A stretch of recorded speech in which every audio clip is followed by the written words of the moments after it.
Hai, balik lagi di channel aku. Seperti biasa, aku akan mereview sebuah film. Dan kali ini akan mereview sebuah film yang berjudul Jean Edwards.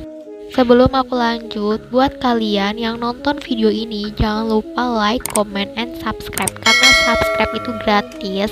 Yuk sama-sama kita kembangkan channel ini. Cerita bermula dari seorang anak kecil yang bertanya kepada ibunya kenapa ia berbeda dari yang lainnya. Justru ibunya tuh sangat bingung harus mau jawab apa. Jadi pada zaman dahulu ada seorang wanita peramal. Dia ini jago banget peramal, hanya memegang tangan seseorang ia pun bisa tahu tentang masa depan seseorang. Pada masa itu raja berperang hampir saja mau meninggal. Dan wanita itu pun meramalnya, jadi sang pangeran itu tidak jadi meninggal. Sang pangeran tersebut menikahi wanita peramal itu hingga akhirnya mereka pun punya anak perempuan yang pinter juga meramal.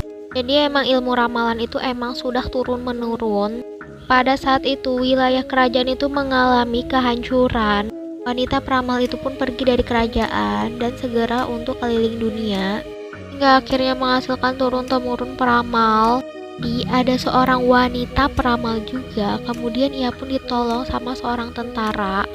Mereka pun menikah hingga akhirnya pria tersebut pun sukses dan wanita peramal itu dijadikan jimat keberuntungan.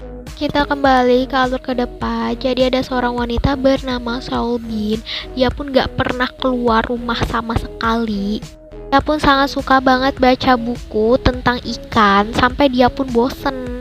Jadi emang Selby dan Misu itu tinggal di ruangan khusus mereka berdua. Mereka dijadikan jimat keberuntungan.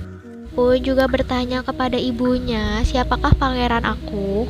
Oke, kita kenalin yang namanya Sun Samjung. Sun Samjung ini adalah ayah dari Selby. Ia adalah pemimpin sebuah kerajaan. Dikala itu Samjun pun tidak lagi ada di rumah, makanya Minjun itu membawa teman-temannya untuk berpesta di rumahnya Selbin. Salah satunya tuh ada pria yang bernama Sogwang. Sogwang itu mendengar dari luar itu ada sebuah gebrakan pintu dari ruangan tersebut. Pada saat Selbin keluar dari ruangan, ia pun melihat Sogwang. Ia pun langsung jatuh cinta terhadap Sogwang. Di pertengahan pesta, Sogwang pun memilih untuk pulang karena dia tidak tertarik dengan pesta tersebut dan tidak pintar juga dalam memainkan wanita. Selbin pun mengejar Sogwang. Awalnya Selbin itu mengikuti Sogwang di dalam bis. Pas masuk di dalam bis, Selbin pun bingung, ia pun harus bayar. Akhirnya Sogwang itu mau bayarin Selbin. Kemudian Selbin itu pun mendekati Sogwang dan duduk di sebelahnya si Sogwang. Selbin pun memegang tangan Sogwang. Ia pun meramalnya bahwasanya Sogwang itu akan makan cumi di kedai dan ia pun akan langsung pulang. Sogwang pun bingung kenapa dia tuh bisa tahu. Sampai di kedai, Selbin pun sangat senang melihat ikan-ikan karena sebelumnya ia pun hanya melihat ikan-ikan itu dalam gambaran. Lalu Selbin pun diajak makan sama ibu Sogwang. Padahal ibu Sogwang itu menyuruh Selbin untuk pulang, takutnya dicariin kan sama ayahnya, tetapi Selbin itu tidak mau. Sogwang pun mengajak Selbin jalan-jalan dan ternyata Selbin pun sangat senang banget karena sebelumnya dia tidak pernah mengalami hal tersebut. Baru kali ini ia pun menikmati dunia luar. Pada saat itu di kerajaan orang-orang pun sangat cemas karena si Selbin itu pun tidak ada. Samjung pun bertanya kepada Misu kapan dia pulang. Misu pun meramalnya bahwasanya besok ia akan pulang dan ternyata memang benar ia akan pulang esok harinya. Pada saat Selbin pun pulang, ia pun langsung dikurung di ruangan khusus bersama ibunya bernama Misu. Selbin pun diperingati oleh ayahnya jangan coba-coba untuk keluar apalagi menikmati dunia luar. Singkat cerita, Sogwang pun lagi jalan dan tiba-tiba ada truk. Ia pun hampir tertabrak sama truknya. Tiba-tiba ibu Sogwang pun menyelamatkan Sogwang. Makanya yang tertabrak oleh truk itu adalah ibu Sogwang. Akibat tertabrak oleh truk, ibu Sogwang pun meninggal. Yang lebih parahnya lagi, kematian ibunya Sogwang itu adalah dalang dari ayahnya si Selbin. Awalnya ayahnya Selbin itu merencanakan untuk membunuh Sogwang, tapi yang kena malah ibunya Sogwang.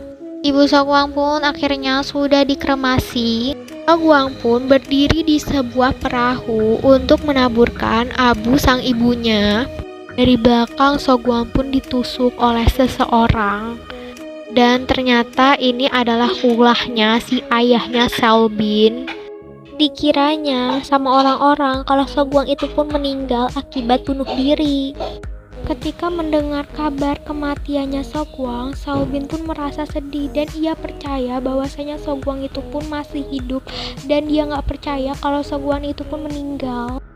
Beberapa hari kemudian akhirnya Sogwang itu pun sadar. Ia pun berada di sebuah tempat yang dimana ia pun belum pernah jumpa. Ia pun langsung melihat berita di koran tentang dirinya. Di koran tersebut memberitakan bahwasanya dirinya itu meninggal karena bunuh diri. Jadi Sogwang itu pun dirawat sama Ajuma yang ia berprofesi tentara. Ketika Sogwang sembuh, ia pun ingin kembali ke Seoul. Sebelum Sogwang itu pergi, Ajuma pun memberikan identitas baru bernama Go Myung-sung. Ajuma ini siap akan menganggap Sogwang itu adalah anaknya. Singkat cerita, ia pun sudah kembali ke tempat asalnya. Orang-orang mengklaim bahwasanya kalau ada seseorang yang menyentuh Sogwang atau berbicara dengan Sogwang, maka akan mengalami kesialan selama 3 hari. Oke, kita kembali ke keberadaannya si Selbin. Selbin pun merasa bosan karena hidupnya tuh hanya di sini-sini saja. Ia pun memohon kepada Minjun untuk menikmati dunia luar. Dia tuh sangat pengen keluar. Minjun pun merasa kasihan, makanya ia pun membawa Selbin untuk keluar dan makan bersama.